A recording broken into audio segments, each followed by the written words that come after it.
বর্তমান সরকারের অবস্থান হচ্ছে আগে আওয়ামী লীগ কি করেছে? আওয়ামী লীগ তো 15 বছর ছিল। আওয়ামী লীগ 15 বছর ছিল না, তখন এই কোশ্চেনটা ওদেরকেও করতেন।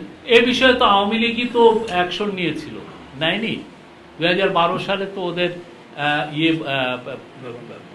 আওয়ামী লীগের জামাত ইসলামের বিরুদ্ধে অ্যাকশন নেয়নি না। বর্তমান সরকারের অবস্থান হচ্ছে আগে আওয়ামী লীগ কি করেছে? আওয়ামী লীগ তো 15 বছর ছিল। আওয়ামী লীগ 15 বছর ছিল না, তখন এই কোশ্চেনটা ওদেরকেও করতেন। তারপরে সেই 71-এর পরেও তো ব্যান করা হয়েছিল না জামাত ইসলামী।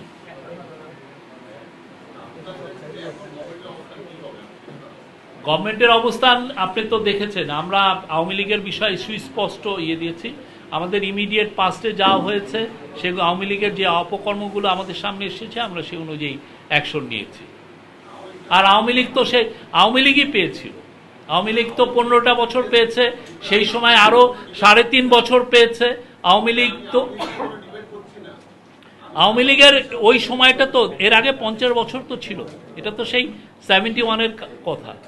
আমাদেরটা কি, আমরা হচ্ছে 24-এর অভ্যুত্থানের সরকার।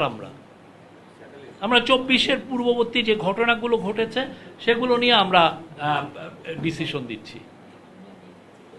তাহলে আপনারা কি 71-এর বিষয়টা কি মানে ই করে যাচ্ছেন কিনা, প্রশ্নটা এরকম? 71 আমরা ধারণ করি, আমরা 71 নিয়ে আমরা অনেক স্টেটমেন্ট দিয়েছি। এটা নিয়ে আমি নতুন কিছু বলতে চাই না। এটা 71 আমরা পুরোপুরি ধারণ করি 1971-এর স্পিরিটকে।